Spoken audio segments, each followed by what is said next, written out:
Welcome. This is the special video about electronic audits.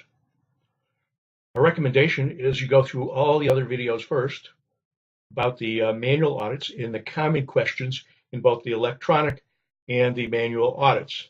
And then do this video if you have an interest in the electronic audits or if you are assigned to observe an electronic audit. Let's start with a little overview of the electronic audits. Starting in 2016, the Secretary chose some districts in the state to have an electronic audit. That was about a quarter of the audits in 2016 and again in 2017 in November. In those audits, the Secretary of State sets up an electronic audit system created by the University of Connecticut called the Audit Station. The Audit Station consists of three components: a commercial scanner, which scans in the ballots to be audited a second time and keeps those in batches of approximately 50 and produces a cover sheet for each batch, going through an entire district of ballots from beginning to end. Also connected to the system is a computer which reads the scanned images of the ballots and creates its own separate count of those ballots as if they were counting them on election day. Does a couple of things different than the scanners on election day. And what it does is it looks at the ovals on the ballot and then classifies how filled in each oval is and determines whether the electronic system or the original scanner should have counted the oval, probably should not have counted the oval, or may have counted it and maybe not, depending on how much of an oval is filled in. It then keeps a record of the totals from each ballot and then totals up the entire batch, and at the end prints out a summary listing the counts for each race in that district for the election. Now, another feature of it is it shows a picture on a screen. So there's a projector component with the system, and it projects each ballot on the screen. And part of the theory of the audit station is that two election officials from the town watch each ballot on the screen, and they have control of how quickly they look at each ballot on the screen, and they can go backwards and forwards in the list of ballots in a particular batch of ballots. And the screen projects a green circle over the oval on each oval that it says counted as a vote, and also a red coloring over each oval that it says is questionable. That is, the machine might have counted it and might not have. And then on the right-hand screen, part of that screen being projected, is a list of the races in the offices being audited, and actually all the races and all the candidates on the ballot are on the right hand of the screen. And it also puts on the right-hand screen how many votes it counted for each candidate on each ballot. Of course, the maximum number is 1. So for each candidate, it either has a 0 or 1 if it counted a vote. And it will also have a 0 or 1 in another column in case it counted a vote as questionable. So then the two officials observe those ballots, and they can actually go in and override what the UConn system said for each ballot. They could decide that a vote that was questionable by the system should be considered as not questionable or not a vote at all. They could do the same with a vote the system said was undisputed, as we call the ones that are not questionable, and they could change that and say it's not really a vote or it is a questionable vote, whatever they want. So part of the theory is it's a partially electronic audit and partially a manual audit, because a manual review of each ballot is possible by the local election officials. This observation report asks you to report what goes on in that audit and look at that screen right along with the officials and observe if you can adjudicate the ballot as well with those officials in the time that they look at it. And for instance, did they really look at every ballot as it went through? There's a lot more to the electronic audit. If you want more details about past audits, you might look at our audit reports for 2016 November and 2017 November, which have extensive information on our views of the electronic audit, its strong points and its weak points. But that's not what you're doing. What you're doing is observing and answering the questions we have here. You'll definitely know if you're going to an electronic audit. We'll let you know when we schedule you for an audit if it will be an electronic audit. So thanks for listening to that part. Now the questions that are specific to the electronic audit start on page 3. Most of those are between page 3 and page 5 of the electronic audit report, although there's a couple later on, and we'll cover those too. So here we are on page 3, question CE1. All the questions specific to the electronic audit have a second character of E. So like this one is CE1.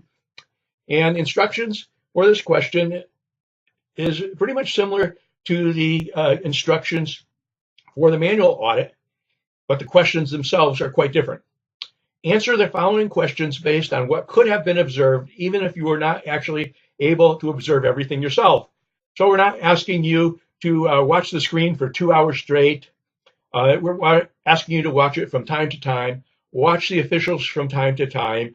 And, you might be 1 or 2 people watching an audit that's occurring in 2 different rooms nearby on the same day in the same general location. You obviously can't be in both rooms at the same time. Maybe both of you, if there's 2 observers, would want to be in one room for a while together, and then in the other room together, and sometimes split up, 1 in each room. So here are the questions for CE1. If you concentrated, could you confirm that the audit station correctly classified each bubble on each ballot? So that means as the officials are looking at a ballot, you believe you were able to look at all the green circles and see that underneath it was a mark that you believe might be counted by the system. That you were able to look at all the red bubbles and see if you agreed that each of those red bubbles had a mark on it that was smaller than a full bubble filled in. And could you do that for all the bubbles? And at the same time, look at the ballot and make sure there were no bubbles that the audit station had missed that were not green or red, but were filled in or partially filled in. B, if you concentrated, could you confirm that the audit station correctly counted each vote on each ballot in the columns to the right of the screen? In other words, could you look at all the green and red bubbles on a particular ballot and then put your attention on the right-hand portion of the screen and see that every one of those where there was a green bubble was counted as a vote for the candidate, where there was a red bubble, each of those votes was counted as a questionable for the candidate, and that no other counts were done for that particular race or that particular ballot for any of the bubbles that were not filled in, not green and red. C, while you were observing in your judgment, did 2 local officials focus their attention on each ballot? So sometimes we would say that's true. We've had occasions where one of the local officials was turned away from the screen while the other one was going through the ballots, and the one turned away from the screen, for instance, was loading the scanner with the next batch of ballots. In other cases, we've seen officials texting or looking at Facebook on their phone while the ballots were going by and they weren't looking at the screen. So that's what your judgment is. If someone looks away for 2 seconds and maybe missed 1 or 2 ballots in your opinion, then don't worry so much about that. But if, half a dozen ballots go by and they're turned around, they're not looking at the screen, they're looking at their cell phone, then obviously 2 people were not looking at all the ballots. While you were observing, did one of the officials ask to slow down or go back to review previous ballots? E, while you were observing, in your judgment, did local officials have enough time to confirm that the audit station correctly classified each bubble on a ballot for 90% of the ballots? So question A is, could you do that? Question E, did the ballots go by at a speed such that they were not able to really check each ballot? While you're observing, in your judgment, did local officials have enough time to confirm that the audit station correctly counted each vote on each ballot in the columns on the right for 90% of the ballots? CE2, did the audit station have any of the following problems? Did it have a problem reading ballots on colored or tinted stock? Did it have problems reading folded or creased ballots? Did it have problem reading absentee or election day registration ballots? Were there equipment or hardware problems with the scanner, computer, or projector? E, were there problems that required reprogramming or relearning of the audit station district ballot format? Now, part of the audit station is that it's fed a bunch of ballots, blank ballots for a particular district, and it learns how to read ballots in that district. Sometimes there's problems with that, and it needs to be reprogrammed on the site by relearning the ballots for the district. Did it have other software problems with the scanner or the computer? Please comment on any yes answers above. So in various audits, we've observed some of these problems with the scanner, but the University of Connecticut continues to develop the product and the software so that it can do a better job of recognizing all types of ballots. So we just like to know how prevalent problems are, or if these problems are going away. So this is a similar comment that we've had on the manual audits. You can sort of answer these questions as time goes on in the course of the audit. However, after you tentatively answer them, especially if you've answered there's no problems or officials have looked at every ballot, etc., then you want to hold up until the end to review everything, and you may want to change your answer. For instance, maybe the ballots in the morning, they were reading very slowly and everybody was following the procedures. But then in the afternoon, they started to get negligent in looking at every ballot, or were running through the ballots at such a speed that neither you or they could possibly evaluate the marks on every bubble, and that the ballots were counted appropriately on the right-hand side of the screen. Let me also clarify one other point here. Many times when the electronics audits are held, they may have more than one municipality coming in and doing an audit on the same day. There might be one in the morning and one in the afternoon. They have two rooms going so far when they've done this before. So they might have one town in one room and another town in another room. If it's two different towns, then please fill out two completely different forms, one for one town and one for another, and then evaluate the officials and what those officials do town by town. If there are two districts from one town and they've got 4 people from the town and they're doing one district in one room and one district in the other, you only need to fill out one form.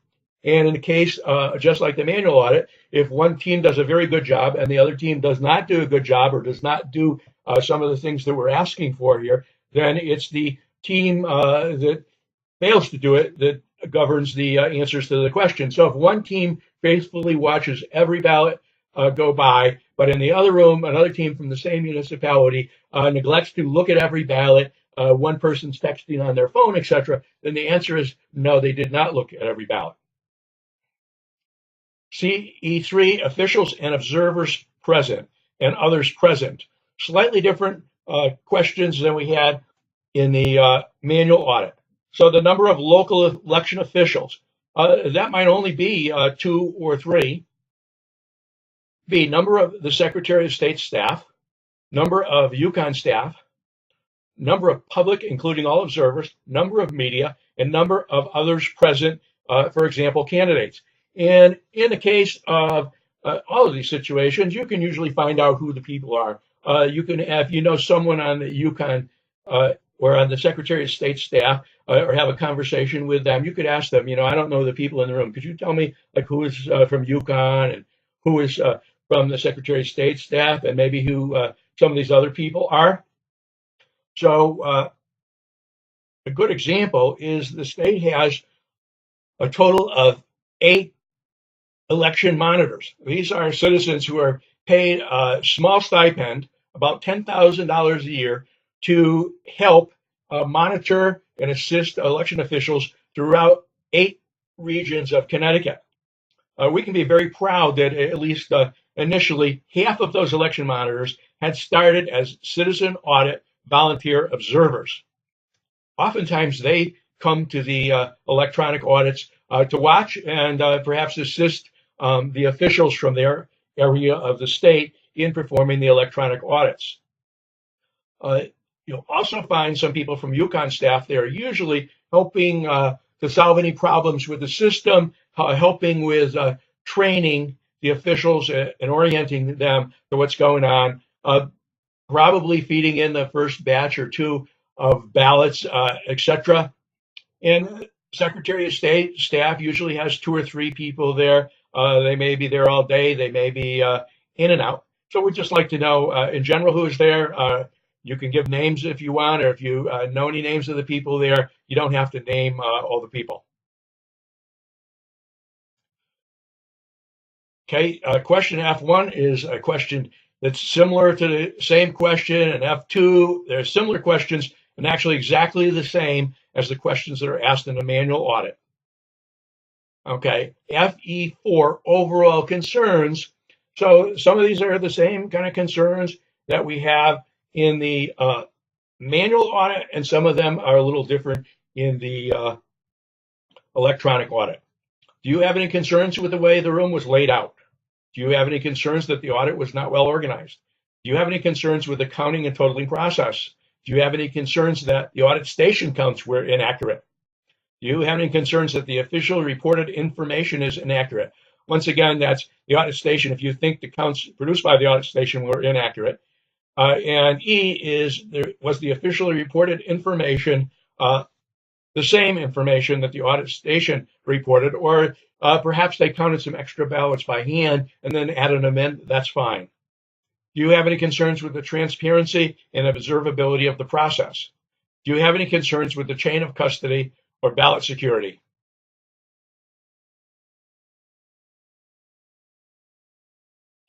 Okay, so that ends all of the questions that are specific to the electronic audit. Once again, I encourage you to review and complete electronic audit form within 24 hours before you go to the observation. You may want to go over this video the day before. Most of the frequently asked questions for observers, not all of them, apply to the electronic audit as well as to the manual audit. Once again, thanks for listening to the video. Thanks for volunteering as a post-election audit observer. I would hope that you get an opportunity over a few years' time to observe both electronic audits and manual audits.